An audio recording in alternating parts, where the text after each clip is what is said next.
හතරවෙනි ගාන නිමල් පළමු දිනේ රුපියල් 15ක්ද ඉන්පසු සෑම දිනකම පෙර දිනට වඩා රුපියල් 7ක්ද වැඩියෙන් මුදල් එකතු කරයි.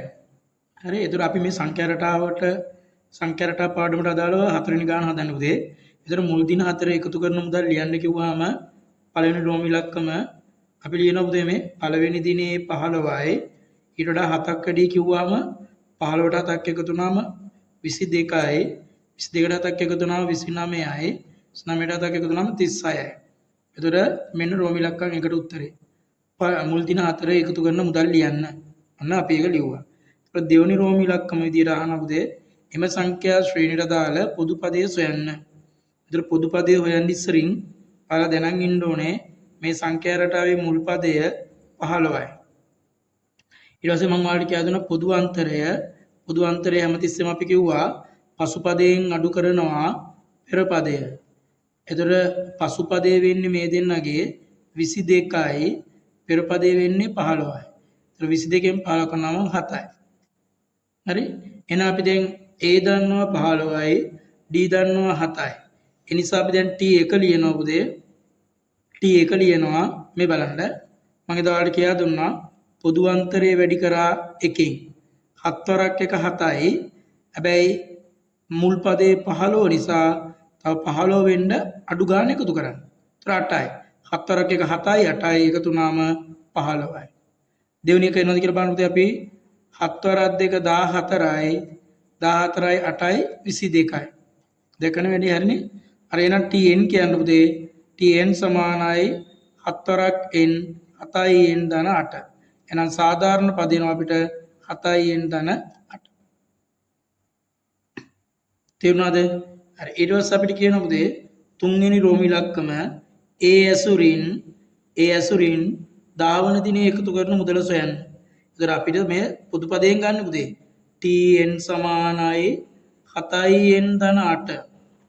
එතන මට ඕනි 10 වෙනි දිනේ නිසා t10 සමානයි 7 වරක් 10 70යි 70ට 8ක් එකතු කරාම පුතේ 78යි.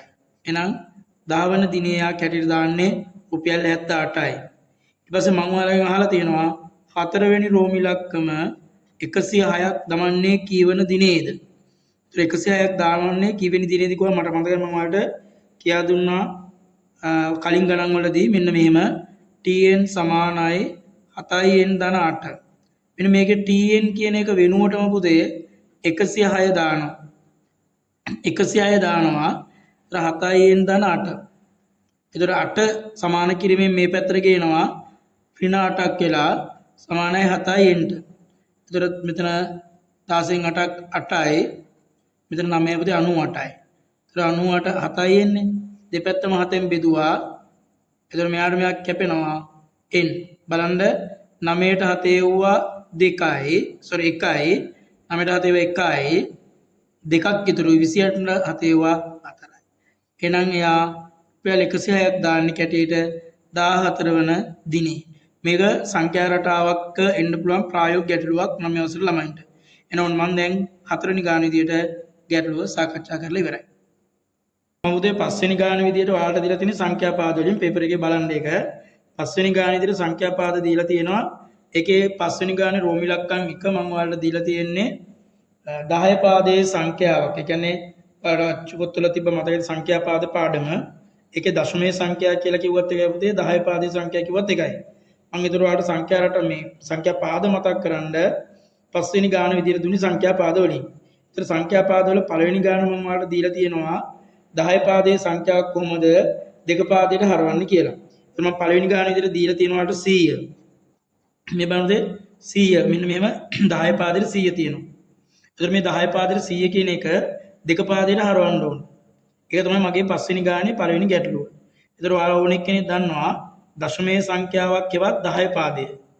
ද්විමේ සංඛ්‍යාවක් කියවත් දෙක පාදය. 10 පාදයේ දෙක පාදයට හරවන්නේ කොහොමද කියලා ඔයාලා දන්නවා. ඔයාලට අපි කියා දීලා තියෙනවා දෙකෙන් බෙදාගෙන යන්න පුතේ. දෙකෙන්. මොන බලන්න බෙදෙන හැටි 100ට 2 ඒවා 50යි. මතකයි අපේ පුඩියට ඒ එක්කම බල මත තියාගන්න ඕනේ ඉතුරුද නැද්ද කියලා ඉස්සරහෙන් දාන්න. දැන් 100 දෙකෙන් බෙදුණා 50යි. ඉතුරු මොකුත් නැහැ කියලා පුතේ මෙතන බිඳුවක් දානවා. මේ බෙදෙන ගමන්ම 10 යන්න නැත්නම් වැරදෙනවා. ඊළඟ මම 50න් බෙදනවා පුතේ. 50 බෙදනවා දෙකෙන් 50 හතරෙන් දෙකෙන් බෙදනවා 25යි. ඒ කියන්නේ ඒකෙත් ඉතුරු වෙන්නේ නැහැ. බිඳුවයි. දැන් මම ආපහු බෙදනවා පුතේ 25 දෙකෙන්. ඒතර 25ට දෙකේව 12යි. ඔයාලා දන්නවා 12 සොරක් දෙක 24යි. එහෙනම් 12යි. ඒතර 12ක් කියද්දි 24යි එකක් ඉතුරු වෙනවා. 25න් 12ක් 24යි. 12 සොරක් දෙක 24යි. 25න් 24ක් ගියාම එකක් ඉතුරුයි. ඒක තමයි මම මේ දැම්මේ. ඊට පස්සේ දෙකෙන් 6යි. එතකොට ඉතුරුුනේ නැහැ කීයක්වත්. ඊට පස්සේ ආපහු පුතේ දෙකෙන් 3යි. ඉතුරුුනේ නැහැ. ආපහු දෙකෙන් 1යි එකක් ඉතුරුයි. දැන් ඔයාලා අච්චු පුතේ තියෙනවා පුතේ තව පාරක් මේක දෙකෙන් බෙදන්න කියලා. අපිට එහෙම ඕනේ නැහැ. ඔයාලා බෙදුවේ දෙක නිසා ඊට වඩා අඩු සංඛ්‍යාවක් මෙතන එකනේ. ආයි එහෙම අඩු සංඛ්‍යාවක් ආව නම් බෙදන්න ඕනේ නැහැ. එහෙනම් තව පාරක් මම කියනවා 100 10 පාදයේ සංඛ්‍යාව මට ඕනේ දෙක පාදයට හරවන්නම් මම දෙකෙන් බෙදාගෙන යනවා. දැන් බෙදාගෙන යද්දී ඉතුරු වෙන සංඛ්‍යාව මෙන්න මේ පැත්තෙන් දාන්න ඕනේ. දැන් මම මෙතන පුතේ තියෙනවා අවසානයේ 3ට 2ව 1යි එකක් ඉතුරුයි. එතකොට දැන් මම මෙතනින් නතර කරනවා. අර අච්චු පොතේ කියලා දෙලා තියෙනවා මෙතන තව පාරක් දෙකෙන් බෙදලා මෙතනට බිඳුව දාලා මෙතනට එක දාන්න කියලා. ඒ කෝක කරත් එකයි. අපි මෙතන ලේසියෙන් මතක තියාගන්න පුතේ දෙකට වඩා පොඩි ගණනක් ආව නිසා මෙතන මම මේ පෙන්වන තැන පේනවාට දෙකට වඩා පොඩි ගණනක් ආපු නිසා බෙදන්න ඕනේ නැහැ. එතකොට අපි උතනින් නතර කරලා ඔයාලා මතක තියාගන්න මම මෙන්න මේ මීතරයක් දාන්න පුතේ අන්න ඒ ටික ලියන්න. මේ අතට මේ තියෙන ඕන බලන්න 1 මෙතනන් 1 මෙතන බිඳුව මේ දෙන්නා 1 බිඳුව.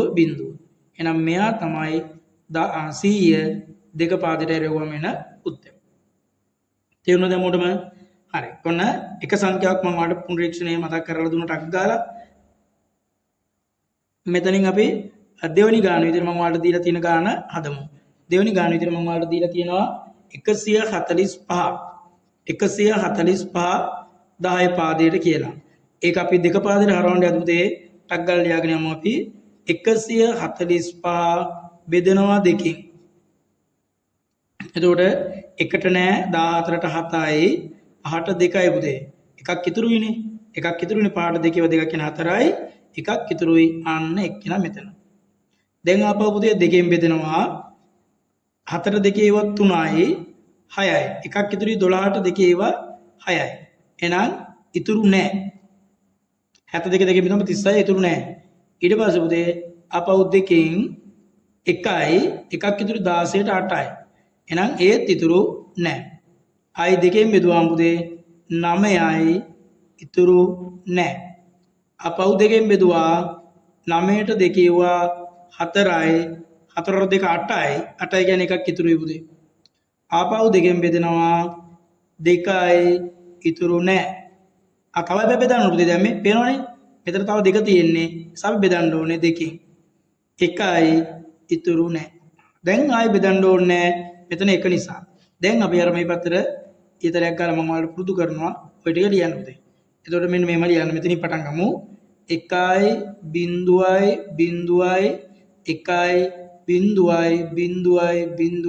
1 දෙක පාදයට. හරි. මම හිතනවා දැන් ඔයාලා ඔක්කොම 10 පාදේ සංඛ්‍යාව දෙක පාදයට අරවගන්නේ කොහොමද කියලා අවබෝධ ඇති. අපි එහෙනම් ඊළඟට පස්වෙනි ගානේ රෝම ඉලක්කම් දෙක විදිහට මම ඔයාලට දීලා තියෙන්නේ. මේකේ අනිත් පැත්ත උදේ. පස්වෙනි ගානේ රෝම ඉලක්කම් දෙක විදිහට මම දීලා තියෙන්නේ මේකේ අනිත් පැත්ත. ඒ කියන්නේ දැන් මම ඔයාලට දෙනවා ද්විම සංඛ්‍යාවක්. ඒ කියන්නේ දෙක පාදයේ සංඛ්‍යාවක් හරවන්නේ කොහොමද 10 පාදයට කියලා බලන්න යන්නේ. මම බලන්න පුතේ රෝම ඉලක්කම් 3 විදිහට පස්වෙනි ගානේ මම දීලා තියෙනවා. එතකොට මම ඔයාලට දීලා තියෙනවා මේ බලන්න 1 දෙක පාදයට. එහෙනම් හොඳට ඔන්න බලන්න මම පිළිවෙලට හදලා පෙන්නනවා වලට අපි පාඩම ගන්නද්දී නම් ඔයාලට ගණක රාමුවක් අඳින්න කියා දුන්නා. අද මම එහෙම මොකුත් කරන්නේ නැහැ පුතේ. මේ පිටිපස්සේ ඉඳලා දැන් මේකේ නම් වෙනසක් නැහැ ඔක්කොම එකේ වුණ නිසා. ඊට බිඳුව නම නම් වෙනස් වෙනවනේ. ඒක හොඳට මතක තියාගන්න පිටිපස්සේ ඉඳලා පහළට ලියන්න. ඔන්න බලන්න එකේව 6ක් තියෙනවා මේ පිටිපස්සේ ඉඳලා ලියන්නේ 1 2 3 4 5 6. ඔන්න වෙන වැඩේ බලන්න. දෙකේ බලවලින් අපි මේ ගාන ගුණ කරනවා. දෙකේ බලවලින් අපි මේ ගාන ගුණ කරනවා. බලන්න දෙක බල බිඳුව, දෙක බල එක, දෙක බල දෙක, දෙක බල තුන, දෙක බල හතර, දෙක බල පහ. ඒතර ඔයාලා දන්නවා ඕනෙක් කෙනෙක් උදේ මේ බලන්නකෝ. මේ බලන්න ඕනවාට බල නැතුව ලියාගෙන යන්න පුළුවන්. ඊළඟ ගණිත පිළිම ලියමු. හරි. ඒතර බලන්න දෙකේ බිඳුව කියන්නේ 1යි, එක්වරක් 1 1යි. දෙකේ පළවෙනි බලය 2යි, දෙවරක් 1 2යි. දෙකේ වර්ගය 4යි, හතර වරක් 1 4යි. දෙකේ ඝනය 8යි, 8 වරක් 1 8යි. දෙකේ 4 16යි, 16 වරක් 1 16යි. දෙකේ 5 32යි, 32 වරක් 1 32යි. අන්න ඔය විදිහට වැඩි කරලා. දැන් එකතු කරන්න. 1යි 4 2යි 3යි 3යි 4යි 7යි 7යි 8යි 15යි 15යි 21යි 21යි 2යි 23යි. දෙකක් ඉතුරුයි. 1යි 3යි 4යි 2යි 6යි. එහෙනම් මේ තියෙන්නේ පුතේ 10 පාදයට 63. අපි පස්වෙනි ගානේ හතරෙන් රෝම ඉලක්කම විදිහට මම ඔයාලට තව දෙක පාදේ සංඛ්‍යාවක් වෙනම 10 පාදයට හරවන්න කියලා දෙන්න යන පුතේ. බලන්න මම දැන් ඒක වෙනස් කරවලට 1.1.1 මේක තමයි මගේ හතරවෙනි රෝම ඉලක්කම පස්වෙනි ගාන. එතකොට දැන් ඔයාලට ඩක් ගාලා මතක් වෙන්න ඕන පුතේ මොනවත් වෙන ඕනේ නැහැ ඝන කරාම ඕනේ නැහැ මුකුත් ඕනේ නැහැ. පිටිපස්සේ ඉඳලා පහළ ලියන් එන්න. පිටිපස්සේ ඉඳලා ඔන්න 0යි 1යි 0යි 1යි 0යි 1යි. දැන් අපි මේව වැඩි කරනවා දෙකේ බලවලින්. ඉස්සෙල්ලා වගේ දෙකේ බල දාන්නෙත් නෑ පුතේ මම දැන් සංඛ්‍යාවම දානවා. ඔන්න බලන්න මේ බලන්න හොඳට අහන්න. දෙකේ බිඳුව කියන්නේ මේ පිටිපස්සේ ඉඳලා ගණන් කරන්න පුතේ. දෙකේ බිඳුව දෙකේ 1 දෙකේ 2 දෙකේ 2 දෙකේ 3 දෙකේ 4 එහෙම හරි. එහෙනම් දෙකේ බිඳුව කියන්නේ කීයද? ඕනෑම පාදයක දර්ශකයේ ශුන්‍යය නම් 1යි. දෙකේ බිඳුව කියන්නේ 1යි. කලින් ගානේ අපි මතකනේ මෙතන දෙකේ බිඳුව 1යි. ආයෙ වගේ අපි ගන්නට යන පුතේ දෙකේ බිඳුව 1යි. ඊළඟට දෙකේ 1 දෙකේ පළවෙනි බලය කියන්නේ 2යි.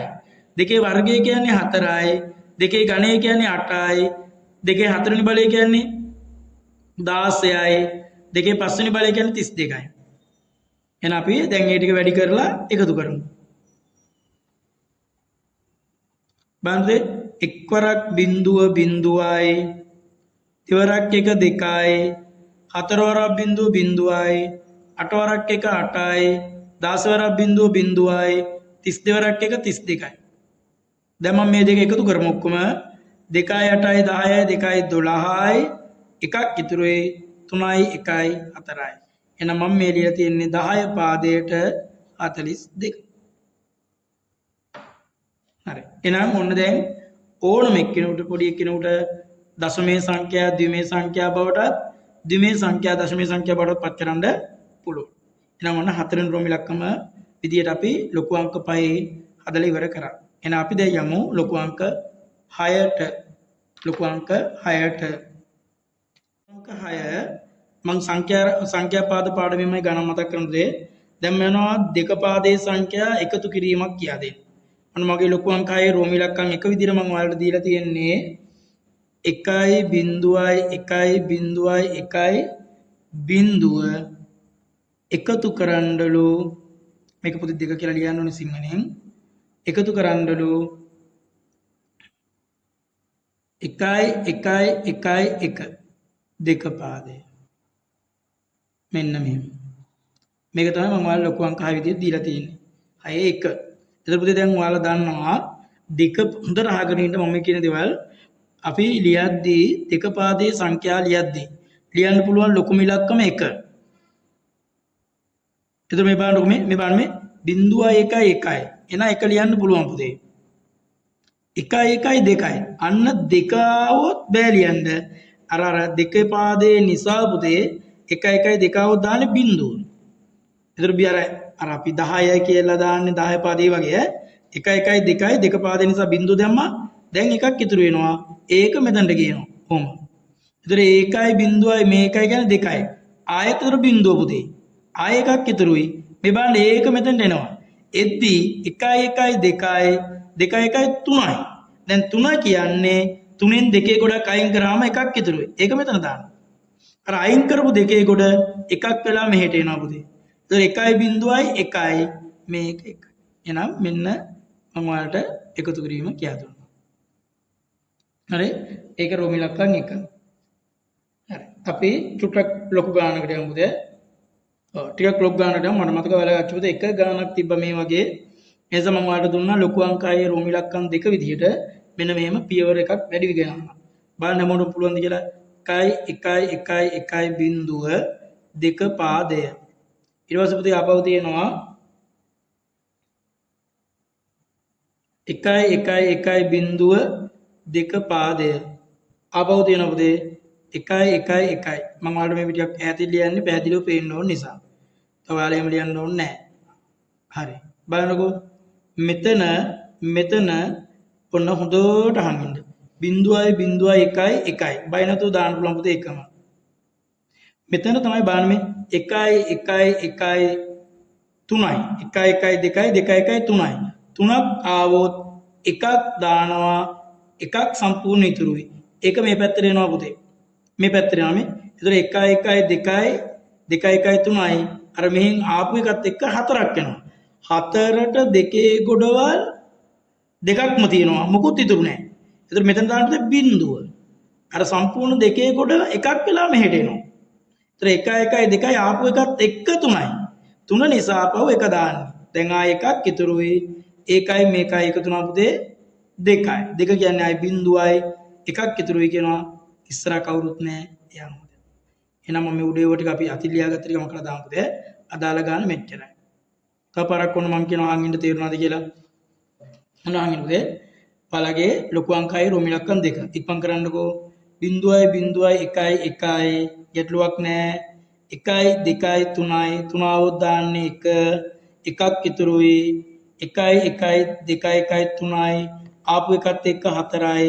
4ට 2 ගොඩවල් මේක දෙක පාදිනේ පුතේ. 4ට 2 ගොඩවල් 2යි. ඉතුරු නැහැ. ඉතුරු නැති නිසා බිංදුවයි ආයෙත් අර 2 ගොඩ එකක් වෙලා මේ පැත්තට එනවා. ඒතර 1 ආපු එකත් එක්ක 3යි නිසා ආයෙ එකක් දැම්මා එකක් ඉතුරුයි. ඒ ඉතුරු එකයි මෙයයි 2යි 2 නිසා බිංදුව දැම්මා එකක් ඉතුරුයි. ඉස්සර වෙන කවුරුත් නැති නිසා එයා දැම්ම ඉස්සර. එහෙනම් මීට වඩා ලොකු ගණක් ඔයාලට එන්නේ නැහැ. මේක තේරුණා නම් ඔයාලට වාර භාගින ඕන ගණක් හදන්න පුළුවන්. හරි. දැන් මේකේ පුතේ තුන්වෙනි රෝමි ඉලක්කම විදිහට 6 වෙනි ගානේ මම ඔයාලට දෙලා තියෙන සංඛ්‍යාපාද අඩු කරන්න කොහොමද කියලා. එතකොට ඔන්න බලන්න සංඛ්‍යාපාදයක් අපි අඩු කරනවා. ඔන්න බලන්න තුන්වෙනි ගානේ විදිහට රෝමි ඉලක්කම සංඛ්‍යාපාද අඩු කරමු. 1 බිංදුව 2 පාදය ඊට පස්සේ 1 2 පාදය. මේක අඩු කරන්න try එකක් දාමු පුතේ. හැමෝම බෝඩ් මේක දිහා බලන්න.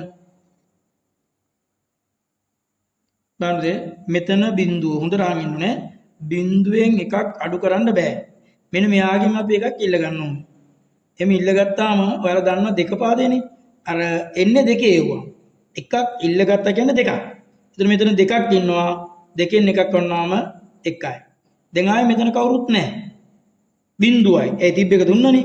බිංදුවෙන් එකක් අඩු කරන්න බෑ. මෙතනින් ඉල්ල ගන්න try කරනවා. එතන බිංදුව. එහෙනම් මෙතනින් එන්න පුතේ මෙහෙම. අන්න මෙතනින් ආවා. දැන් මෙතන 2ක් එනවා. ඒ දෙකෙන් මෙතනට දැන් එකක් දෙනවා. ඒතර මෙතන 2ක් එනවා. දැන් මෙතන දෙකෙන් එකක් 1යි. හැබැයි දැන් මෙතන ආයේ 2 ඉන්නවද? නෑ එකෙන් එකක් දුන්නානේ. දැන් මෙතන 1යි ඉන්නේ. එකෙන් එකක් බිංදුවයි. මෙතන දැන් ආයේ පුතේ බිංදුවයි. ඒ දුන්නනේ නේද? දැන් මෙයාව ඉල්ල ගන්නවා මෙතනට. 2යි. දෙකෙන් එකක් 1යි. දැන් මේක දුන්නනේ. එතන කවුරුත් නැහනේ. සා මෙතනට උනම් බිංදුව දාන්න පුළුවන්. නොදා ඉන්න එක තමයි හොඳම. එහෙනම් එක මෙතන නෑ දුන්නා යාට සා බිංදුවයි. එහෙනම් අපේ උත්තරේ මෙච්චරයි. නෑ. අපි හතරෙන් රෝමි ඉලක්කම් ටික දිග ගානක් බලමු පුතේ. හරි. එතකොට ඔයාලට එක අමාරු වුණාම මාත් එක්ක හදලා තේරුණොත් විභාග ගානට වඩා පොඩි එකක් આવොත් ගොඩක් ලේසියෙන් හදා ගන්න පුළුවන්. ඔන්න පේනවා ටිකක් සංඛ්‍යා ටිකක් වැඩිපුර මම දීලා තියෙනවා. එතකොට ඊළඟ එක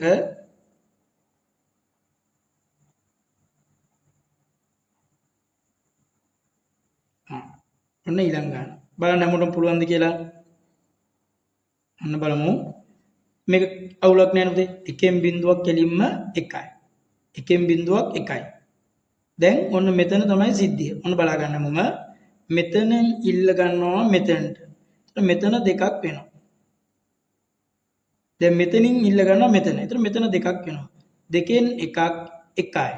දැන් මෙතන තුනේ දෙකෙන් එකක් දුන්නනේ පුතේ. එකයි එකෙන් එකක් බිඳුවයි. මෙතන දැන් ආයි නැහැ. මෙතන ආයි නැහැ. ඒතර අපි මෙහෙන් ඉල්ලන් යනවා මෙතනට දෙකයි මෙතනට දෙකයි මෙතනට දෙකයි. දැන් දෙකෙන් එකක් එකයි. දැන් මෙතන දෙක වුණානේ පුතේ. එකෙන් එකක් දුන්නනේ. ඒ නිසා එතන එකයි ඉන්නේ. එකෙන් එකක් බිඳුවයි. දැන් මෙතන දෙකක් නැහැ. එකයි ඉන්නේ. එකයි මෙතනින් දැම්ම නිකම්ම මේක ආයේ නැහැ පුතේ එතන. ඒ ඉස්සරහට ගියානේ. නිසා මෙතන මොකුත් නැහැ. එහෙනම් එච්චරයි. එහෙනම් මෙන්න අපේ උත්තරය. හත්වෙනි ගාන විදියට මම ඔයාලට ප්‍රතිශත මතක් වෙන්න මෙන්න මේ වගුව සම්පූර්ණ කරන්න පන්ති වලදී අපි කතා කරලා තියෙනවා. බලන්න බෝඩ් එක දිහා මම සම්පූර්ණ හත්වෙනි ගාන විදියට මෙන්න මේක තමයි ඔයාලගේ දාලා තියෙන්නේ. අනුපාත භාග දශම සහ ප්‍රතිශත සාමාන්‍යයෙන් මේ වගේ ගැටලුවක් නම් එනවා අඩුයි. හැබැයි පුතේ මේව රෝම ඉලක්කම් වලට ගලව එනවා.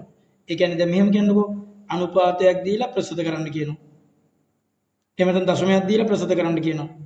භාගයක් දීලා යන්නේ. ඒ වගේ එස අපිට එක ගානක් ගාන ගොඩක් අතන දීලා යනෝනේ.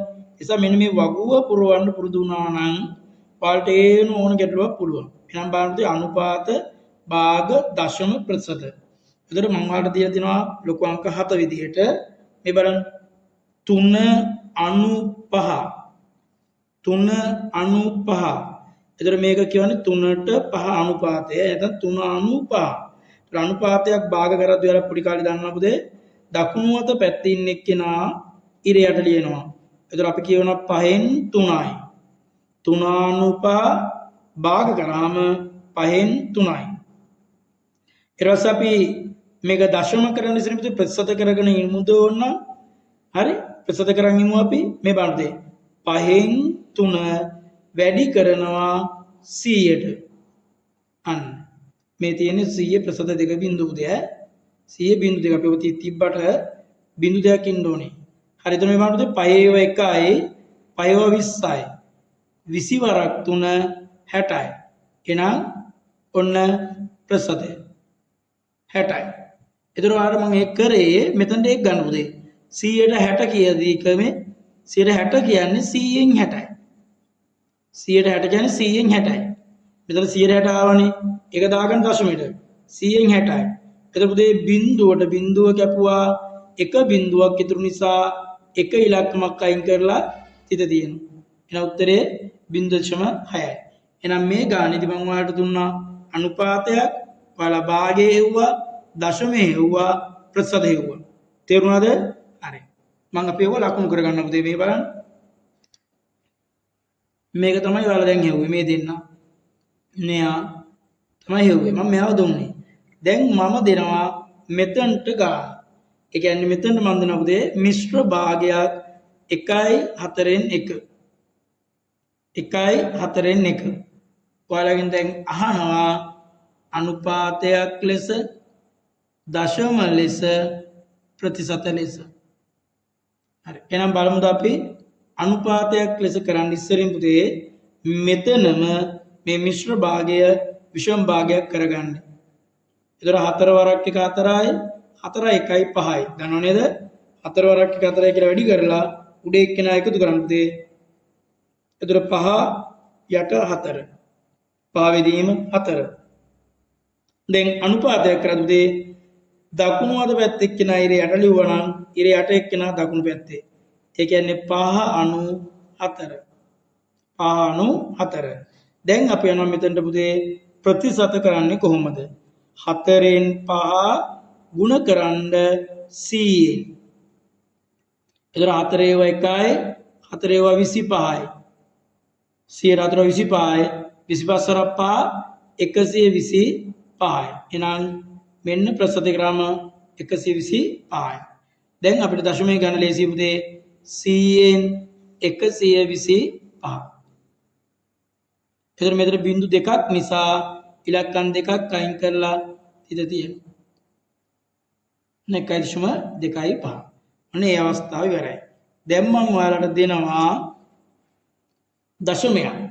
මේ බලන්න 0.45. දැන් මට ඔයාලා හොයන්න ඕනේ භාගය, අනුපාතය සහ දශමය. ප්‍රතිශතය. එහෙනම් බලමු අපි මේක භාග කරන්න. ඔයාලා දන්නවා දශම ස්ථාන පිටපස්සෙන් ඉලක්කම් දෙකක් තියෙන නිසා බිංදු දෙකක් තියෙන සංඛ්‍යාව 145. ඔච්චරයි. ඔක සුළු කර කර ඔන්න අපිට යන්න පුළුවන්. පුතේ අපි සුළු කරලා දාමු බලන්න මෙතනම. දෙන්නම කැපෙන ගානකින් බෙදන්න. 45ට 5 වුණා 9යි 100ට 5 20යි. එහෙනම් උත්තරය 20න් 9යි. දැන් අනුපාතය කරද්දී පුතේ 9 අනු 20යි. දැන් ප්‍රතිශත ගන්නදී අපිට ලේසි දේවල් ගන්න 100න් 45. 100න් 45 නොවම තියෙන්නේ. ඒ කියන්නේ 100ට 45යි. 100න් 45 කියන්නේ 145යි. උත්තරයි. අපි අවස්ථා තුනක් කරා. හතරවෙනි එක විදිහට මම දැන් ඔයාලට ප්‍රතිශතයක් දෙනවා. හදාගෙන යමු අපි. බලන්න 100ට 120. 100ට 120. හරි. එහෙනම් ලේසිම දේ අපි බලමු දශමය කරන්න. දශමය කරන්න 100න් 120. බිංදුවට බිංදුව කැපුවා 10 10න් 1 මේ 12 බෙදද්දී පුතේ බිංදුව එකක් නිසා එක ඉලක්කමක් අයින් කරලා තිතේ තියන්නේ 1.2යි. ඊට පස්සේ පුතේ භාග වලට එද්දී අපි පටන් ගමු. මේ බලන්නකෝ භාග වලට එද්දී මේ බලන්න පුතේ 10න් 12. තව සරල කරමු. 2 6යි 2 5යි. පයෙන් අය කියන එක තියන්න සැකයි නම් මේක විෂම භාගයක් නිසා වලට පේනවා මිශ්‍ර කරන්න පුතේ 6ට 5 1යි 5න් 1යි. අවසාන උත්තරේ 1යි 5න් 1යි. මේක තමයි ගොඩක් ලකුණු හම්බෙන්නේ. හැබැයි අනුපාතය කරද්දී පුතේ මෙන්න මෙයාව තමයි අපි උදව්වට ගන්න. මෙන්න මෙයාව ලියන්න එපා. මෙයා ගත්තම අපේ 6.5. ඔන්න 7 වෙනි ගානේදී මම පොඩි වගුවක් හදලා පෙන්නවා. මේ වගේ වගුවක් වලට පුළුවන් නම් පේපර් එකේ ගොඩක් ගණන් පුළුවන්. තේරුණාද ඔයාලට? හරි. අපි නම් ඊළඟ ගානට යමු. ටක් ගාලා 8 වෙනි ගාන. හරි. අපි ලොකු අංක 8 විදියට ඔයාලට දීලා තියෙන පුතේ ලැබෙන්න පුළුවන් ලකුණු 12 හොඳ ලොකු ගානක්. අනිවාර්යෙන් පේපර් එකේ ලකුණු 12ක් හම්බෙන්න පුළුවන් ලොකු ගානක් තමයි මම 8 වෙනි ගානේදී ඔයාලට දීලා තියෙන්නේ. බලන්න ඒකේ තියෙන පුතේ රුපියල් 9000ක භාණ්ඩයක් විකිණීමේදී 120ක ලාභයක් ලැබෙනසේ මිල ලකුණු කර විකිණීමේදී 105ක වට්ටමක් ලබා දෙයි. රුපියල් 9000ක භාණ්ඩයක් විකිණීමේදී 20ක ලාභයක් ලැබෙන මිල ලකුණු කරලා විකුණන්නේ රුපියල් 105ක වට්ටමක්. ඒතර අපෙන් ආනවා ලකුණු කළ මිල. ඔයාලා දන්නවා මෙන්න මේ මීතල ගන්න මම ඔයාලට උගන්ලා තියෙනවා. බලන්න පුතේ මොම ඔන්න අපි හිතනවා පුතේ මේ බලන්න දැන් භාණ්ඩයේ 9000යි 20ක ලාභයක් ලැබෙන මිල ලකුණු කරනවා. එහෙනම් ඉස්සරලාම පළවෙනි රෝම ඉලක්කම අපෙන් ආන්නේ ලකුණු කළ මිල. ලකුණු කළ මිල. හරි? එතකොට බලන්න පුතේ මේ මම හිතනවා භාණ්ඩයේ රුපියල් 100යි නම් භාණ්ඩයේ රුපියල් 100යි නම් එයා 20ක ලාභයක් බලාපොරොත්තු වෙලා නිසා ලකුණු කරන්න ඕනේ 120ට. එනකොට ඇත්තටම භාණ්ඩේ වටිනාකම අපේ ළමයට අපි දීලා තියෙන්නේ 9000යි. ඒතර 9000යි නම් භාණ්ඩය 20ක ලාභයක් ලැබෙන්න කීයට ලකුණු කරයිද? 100යි නම් 20ක ලාභයක් ලැබෙන්න 120යි 9000ක භාණ්ඩ කීයද? එතකොට මේ රටාවට ඊතල ගාගත්තාම අපිට ලේසි. මේ තනියම ඉන්න සංඛ්‍යාව මම අදහස් කරන්නේ මෙතන මේ 9000ට කවුරුත් මෙතන නැහැ. එහෙනම් මම කියන තනියම ඉන්න සංඛ්‍යාව උඩ ඉන්න සංඛ්‍යාවෙන් බෙදන්න. ඒ කියන්නේ 100. ඉතිරි සංඛ්‍යාවෙන් ගුණ කරන්න. ඒ කියන්නේ 120. කොහොමද රටාව? තනියම ඉන්න සංඛ්‍යාව උඩ ඉන්න සංඛ්‍යාවෙන් බෙදලා ඉතිරි සංඛ්‍යාවෙන් ගුණ කරනවා. එතකොට පුතේ මේ බලන්න. බිංදු 2ට බිංදු 2යි. දැන් මේ බිංදුවයි යකට දාගන්න පුතේ. එතකොට 9න් වැඩි කරන්න 12. 9 වරක් 2 18යි එකක් ඉතුරුයි 9 වරක 9 1යි 10යි. එහෙනම් මේ බාණ්ඩේ 9000ට ගත්ත භාණ්ඩයක් එයා විකුණලා තියෙන්නේ මේ මිල ලකුණු කරලා තියෙන්නේ 10800යි. මේ ලකුණු කළ මිල ඔන්න බිල ගහලා තියෙනවා. බිල ගහලා තියෙද්දි එයා විකුණනවා සිර කීයක වට්ටමක් එකද පුතේ 5ක. වට්ටමක් කියන්නේ අර ගන්න අඩු කිරීමක්. මේ බාණ්ඩේ ඔන්න විකුණු මිල මේ බාණ්ඩේ ඔන්න භාණ්ඩේ 100ක් කියලා හිතන්න ආපහු ලකුණු කරේ 100ට 5ක වට්ටමක් දෙනවා නම් එයා විකුණන්න ඕනේ 95ට. අර ඇත්තටම භාණ්ඩේ වටිනාකම පුතේ අපි හොයාගෙන තා 10800යි. එහෙනම් 10800 භාණ්ඩය කීයටද විකුණන්නේ? ඒතර රටාවට අනුව ගත්තාම තනියම ඉන්න සංඛ්‍යාව උඩින් ඉන්න සංඛ්‍යාවෙන් බෙදනවා කිව්වා. ඒ කියන්නේ 10800 බෙදනවා පුතේ 100ෙන්. වැඩි කරනවා 95යි. මේ බලන්න බිංදු දෙකට බිංදු දෙක කැපුවා 95 108න් අපි වැඩි කරමු. 95 108න්. මම ඒකත් වැඩි කරලා පෙන්නන පුතේ කටුවට 5කට 40යි 4ක් ඉදිරියේ 5 බිංදු බිංදු 4යි 5ක 5යි 9කට 72න් 2 7ක් ඉදිරියේ 9 බිංදු බිංදු 7යි 9ක 9යි. දැන් එකතු කරා පුතේ 2යි 6යි 12 එකක් ඉතුරුයි 10යි 10260යි 10260යි. බලන්න වැඩි කරලා හරිද කියලා බලා ගන්න ඕනේ. 10260යි. අන්න. දැන් බලන්න වෙලා තියෙන වැඩේ 9000ට අරගෙන 10800 කියලා ලකුණු කරලා 10200ට විකුණලා. දැන් එතකොට ඔයාලගේ ප්‍රශ්නේ මම හතරවෙනි රෝම ඉලක්කම විදිහට අහලා තියෙනවා පුතේ. තුන්වෙනි රෝම ඉලක්කම විදිහට ලාභය. ඒතර ලාභය සමාන වෙන්නේ හැමතිස්සෙම විකුණු මිල අඩු කිරීම ගත් මිල. ලාභය සමාන හැමතිස්සෙම විකුණු මිල අඩු කිරීම ගත් මිල. දැන් ගත් ලාභය බලන්න විකුණු මිල 10260න් අඩු කරන්න ගත්ත මිල 9000. ඒතර එනවා පුතේ 0යි 6යි 2යි 1යි. එහෙනම් මෙයාගේ ලාභය 1260යි. හොඳ ගාණක් මේක අනිවාර්යෙන් බාහිර එනවාමයි. හරි. බලන්න හතරවෙනි රෝම ඉලක්කම බලන්න යමුම ලාභ ප්‍රතිශතය නැත්නම් ප්‍රතිශත ලාභය. ලාභ ප්‍රතිශත කිව්වත් එකයි ප්‍රතිශත ලාභය කිව්වත් එකයි. ඒ කියන්නේ 100ක් වියදම් කරා නම් කොච්චර ලැබෙයිද කියන එක තමයි ලාභ ප්‍රතිශතය කියන්නේ. 100ක් වියදම් කරා නම් කොච්චර ලැබෙයිද කියලා. ඒතර මේ බාණ්ඩේ ඇත්තට මේ මිනිස්සයා බාණ්ඩේ ගත්තේ 9000ක් වියදම් කරලා. ඒ නිසා යාට වැඩිපුර අතට ආවා 1260.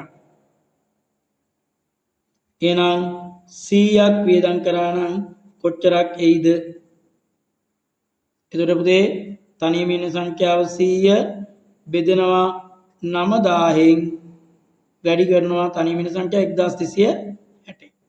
පාඩේ බිංදු දෙකට බිංදු දෙකයි බිංදුවට බිංදුවයි.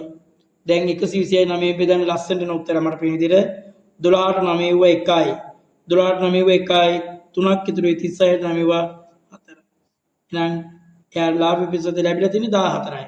බලාපොරොත්තු වුණා 20ක් ඊට අතරම ලැබෙන්නේ 14යි. හැබැයි අලාභයක් නෑ පුතේ. අලාභයක් නෑ. මෙන්න මේ ගැටලුව වලට අනිවාර්යෙන් අද පුළුවන් වෙන්න ඕනේ විභාගෙට. 9 වෙනි ගාන අපේ 9 වෙනි ගාන ඉදිරි පුතේ අපි විජය ප්‍රකාශන පාඩමේ තියෙන ගැටලු ටිකක් මතක් කරන්න යන්නේ. 9 වෙනි ගානේ රෝම ඉලක්කම් එක විදිහට මම ඔයාලට දීලා තියෙනවා. රෝම ඉලක්ක එක කියන්නේ ඒ කොටස කියලා දීලා තියෙනවා මම ඔයාලට. ඒ කොටස ප්‍රසාරණය කරන්න 9 වසරේ විජය ප්‍රකාශන කියන පාඩමට දාලව ප්‍රසාරණය කරන්න. මෙව නම් පුතේ අනිවාර්යෙන් පේපර් එකේ තියෙනවාමයි. නේද? 9 ඒ කොටසේ 1 රෝම ඉලක්කම් මේ බලන්නකෝ ද්විපද ප්‍රකාශනයක ගුණිතය මේ වගේ එකක්. දැන් මේක ප්‍රසාරණය කරනකොට අපි පොඩියට මතක ඇති ඉස්කෝලේ අර වෙන වෙනම ලියන්න කියලා දෙනවා පුතේ. අපි එහෙම ලියන්නේ නැතුව අපි මෙහෙම වැඩි කරමු. මේ x ගෙන් මේ x වැඩි කරාම x වර්ගය. මේ x ගෙන් 5 වැඩි කරාම පුතේ 5යි x. මේ x ගෙන් 2 වැඩි මේ දෙකෙන් x වැඩි කරාම 2යි x. මේ සැලකිලි කරන ලකුණු සැලකිලිමත් වෙන්න ඕනේ. 2 වරක් 5 10යි. එතකොට පුතේ x වර්ගය ධන 5යි x ඍණ 2යි x කියන්නේ ලකුණු දෙක අසමානයි. පහෙන් දෙයක් කරනාම ධන 3යි x. පහෙන් දෙයක් කරනාම 3යි. ලොකු එක්කෙනා ධන නිසා ධන 3යි x.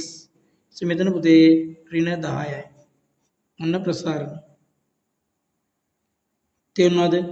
හරි. එහෙනම් දෙවෙනි රෝම ඉලක්කම විදිහට මම ඔයාලට දීලා තියෙනවා පැත්ත මාරු කරලා 3 ඍණ y සහ 5 ඍණ y කියලා. එතකොට මේකෙ ද්විපද ප්‍රකාශනයේ සුළු කරද්දී 3න් 5 වැඩි කරනවා 15යි. ඉතින් මෙයාගේ ලකුණ ධන දාලා නැත්තම් ධන. මෙයත් ධන. ධනයි ධනයි වෙනම ධන. එතකොට මේ 3න් y වැඩි වුණාම පුතේ 3 වරක් y 3යි y ඍණ. මෙතන ධනයි මෙතන ඍණයි.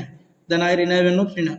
ධනයි වගේ පොඩි දේවල් නම් මෙතන y ගෙන් වැඩි වෙද්දී පුතේ ආපාව ඍණ y එකක් ධන 5න් කියද්දී ඍණ 5යි y. පුතේ ඍණයි ඍණයි ධන වෙනවා y වර්ගය. එතකොට මෙතන 15යි ඍණ 3යි ඍණ 5යි කියන පුතේ ඍණ 8යි y ධන y වර්ගය. හරිනේ? හරි. ඔන්න අපි 9 වෙනි ගානේ A කොටසේ ප්‍රසාරණය කරන්න. ඊළඟ මම ඔයාලට දෙනවා පුතේ B කොටස.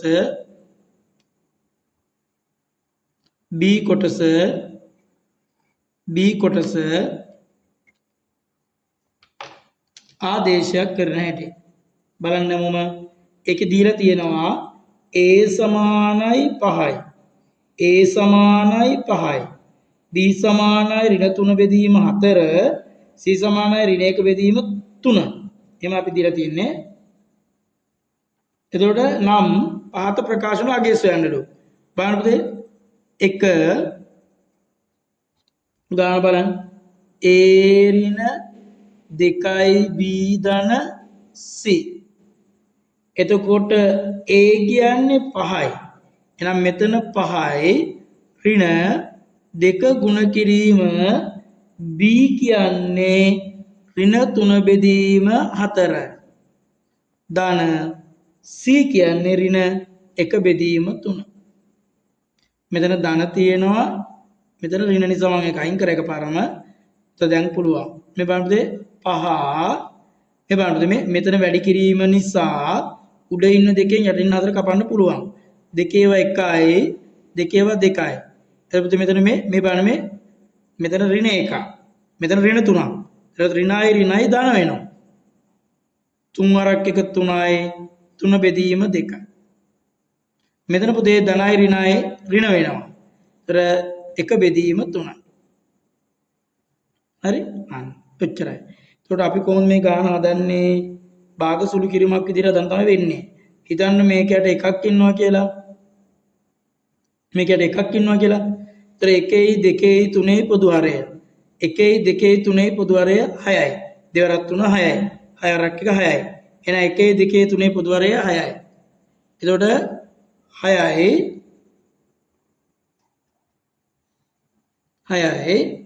බලන්න පුතේ මෙහෙම මේ 6ට 1 ඒවා 6යි.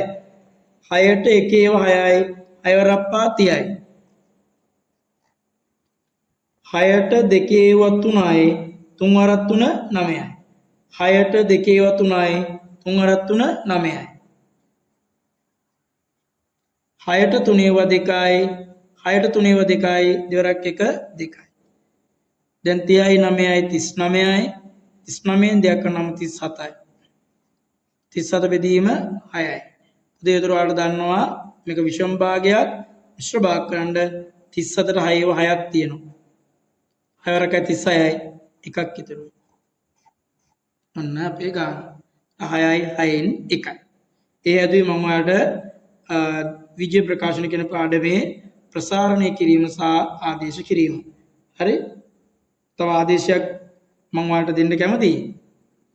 බාට දීලා තියෙනවා කියලා අපි ආදේශයක් හරි අපි රෝම ඉලක්කම් දෙක විදියට පුතේ මෙන්න මේ ගාන බලන්න රෝම ඉලක්කම් දෙක විදියට පුතේ a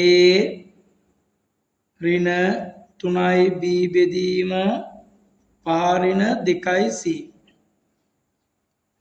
පුතේ මේකේ a කියන එකට අපි දීලා තිබ්බාගේ මතක ඇති වලට 5යි ඍණ 3 වැඩි කිරීම b වලට දීලා තියෙන්නේ පුතේ 4න් 3 ඍණ 4න් 3 මේක බෙදීම 5 ඍණ 2 ගුණ කිරීම c වෙනුවට දීලා තිබ්බේ මම ඔයාලට ඍණ 1 බෙදීම 3යි. දැන් බලන්නකෝ. දැන් බලන්න 5 එක වෙනස් වෙන්න බෑ. ඉතින් මෙයාට මෙහෙම කපන්න බෑ. දැනට කපන්න බෑ. හේතුව මේ ඍණ ලකුණක් තියෙන නිසා. දැන් මෙතන බලන්න 3 වරක් 3 9යි ධන 9 බෙදීම 4යි. 3 වරක් 3 9 9 බෙදීම 4යි. මේ පහත් මේක ළඟින්ම ලියන්න පුතේ වැඩි කිරීම දාලා. ඔන්න ඕම. මේ පහත්. උතර හරි 1 වරක් 2 2යි 1 වරක් 2 2යි ඍණයි ඍණයි ධන බෙදීම 3යි. ඒතර පුතේ මේ ගාන සරල වෙනවා 5 යට එකක් ඉන්නවා 9 යට 20යි ධන 2 යට 3යි.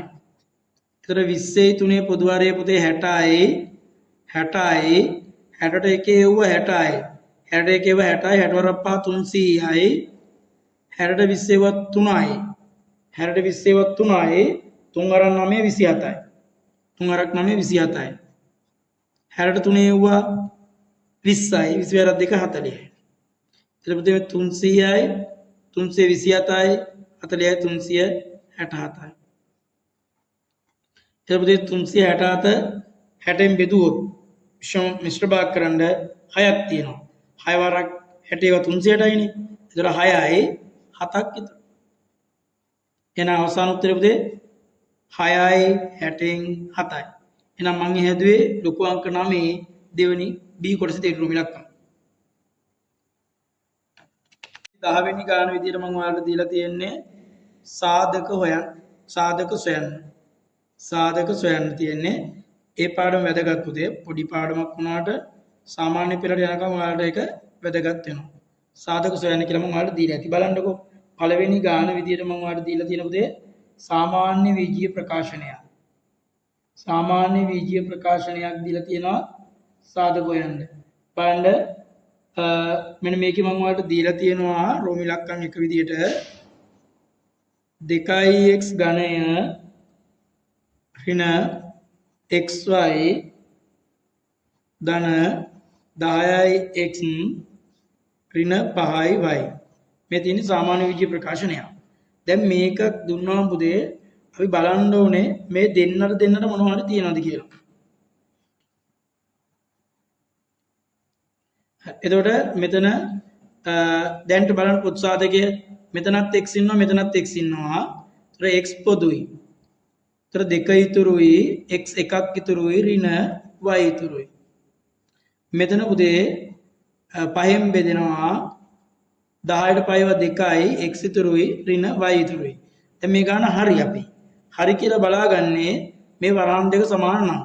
එහෙනම් 2යි x ඍණ y එක සාධකයක් කියලා ලියනවා පුතේ. අනිත් එක x ධන 5. ඔක සාමාන්‍ය විජ්ජීය ප්‍රකාශනයක්. අපිට 8 වසරේ විතර හම්බුණා. හරි? දෙවෙනි ගාන මම ඔයාලට දීලා තිනවා ත්‍රිපද ප්‍රකාශනයක්. බලන්න පුතේ ත්‍රිපද ප්‍රකාශන y වර්ග ඍණ 15y y ධන 56. මේ වගේ ගානක සාධක හොයන්නේ මෙයාගෙන් මෙයා වැඩි කරන්න කියලා මම ඔයාලට කියා දීලා තියෙනවා ධන 56යි y වර්ග. එතකොට පුතේ මෙතන අපි 56 හදන ක්‍රම කියන්නේ. 1 වරක් 56 2 වරක් 28 4 වරක් 14 ඒ වගේ බලද්දි මට තියෙනවා 7 වරක් 8 8 වරක් 7 8 වරක් 7 ඒ බලන්න 8 වරක් 7 56යි ඍණයි වැඩි වුණාම ධන ඍණ 8යි ඍණ 7 එකතු වුණාම ඍණ 15යි y එහෙනම් අපේ සාධකේ හරි 8 වරක් 7 56යි ඍණයි ධන ඍණ 8යි ඍණ 7යි ඍණ 15යි එහෙනම් අපි මෙතනට යනවා y වර්ග ඍණ 8යි y ඍණ 7යි y ධන 56 උදේ මේකෙන් y එළියට ගමු අපි y එකක් ඉතුරුයි ඍණ 8 මේකේ ඍණ 7 ගන්න y ඉතුරුයි 58 7 8යි. මෙයා ඍණ නිසා අනිවාර්යෙන් කතා දෙකක් නැහැ මෙතන ඍණ. දැන් මේ වරහන් දෙක y ඍණ 8 කියන එකට එකක් y ඍණ 7. එනවන අපේ ත්‍රිපද ප්‍රකාශනයේ සාධක. අපි තුන්වෙනි ගාන විදිහට එකත් මම වාට ත්‍රිපද ප්‍රකාශනයක්මයි පද මාරු කරලා දීලා තියෙන්නේ. මේ බලන්නද තුන්වෙනි රෝම ඉලක්කම 15 ධන 2x ඍණ x වර්ගය. එච්චරයි මේ ගාන වගේමයි පුතේ පැත්ත මාරුලා අපි මීට හදන්න. මෙයාගෙන් මෙයා වැඩුණාම ඍණ 15යි x වර්ගය. එතකොට මෙතනින් එන්නේ සාධකය පස්වරක් 3 වෙන්න ඕනේ පුතේ. පස්වරක් 3 15යි අයෙන් 3 කරනම 2යි. මේ ඉතුරු වෙලා තියෙන එක ධන දෙකක් නිසා පහ ධන ලොකු එකනා ධන පොඩි එකනා ඍණ. එහෙනම් 15යි ධන 5ix ඍණ 3ix ඍණ x වර්ගය. මෙතනින් පුතේ ගන්නවා 5 3යි 15ට ධන x ඉතුරුයි. මෙතනින් ගන්න පුතේ ඍණ 3. එතකොට මෙතන ඍණ x ගන්න පුතේ. මෙතනින් ඍණ x ගන්නේ. එතකොට x ගියා මෙතන 3 ඉතුරුයි. මේ ඍණ එකක් ගියා පුතේ ඍණ එකත් එක. දැන් මෙතන x එකක් ඉතුරුයි. ඒක ධන කියලා හිතන්නේ එළියට ගියපු නිසා. මෙතන 3යි ධන x එක සාධකයක්. අනිත් එක පහ ඍණ x. ඔන්න. පැත්ත මාරු කරලා අර විදිහටම ගාන හදන්න පුළුවන්. මම අවසාන ගාන විදිහට ලොකු අංක 10 රෝම ඉලක්කම් 4 විදිහට මතක ඇති වලට වර්ග දෙකක අන්තරය බාන්දු බෝඩ් එදියා 9යි x වර්ග ඍණ 16යි y වර්ග. එතකොට පුතේ ඔයාලට පේනවා 9 කියන්නේ 3 වර්ගය x වර්ග 4 වර්ග y වර්ග. එතකොට 3ix ඍණ 4යි y එක සාධකයක් අනිත් එක 3ix ධන 4යි y. ඔය තමයි වර්ග දෙක අතර සාධකයේ මතක ඇති වලට එක වරහණක් ඍණ එක වරහණක් ධන. ඒතර අපි මේ වෙලාවේදී 9 වසරට ගණන් 10ක් සාකච්ඡා කරා. ඒ ගණන් 10න් ගොඩාක් ගණන් පරිභාග වලට එනවා අපි අනිවාර්යෙන් අනුමාන කරනවා. ඒ සවාලා හොඳට මේ වීඩියෝ එකත් එක්ක එකතු වෙලා තමන්ගේ ගණිත දැනුම වැඩි කරගන්න. අපි තව ගණන් පාඩමකින් හම්බ වෙනකන් අදට නතර කරමු.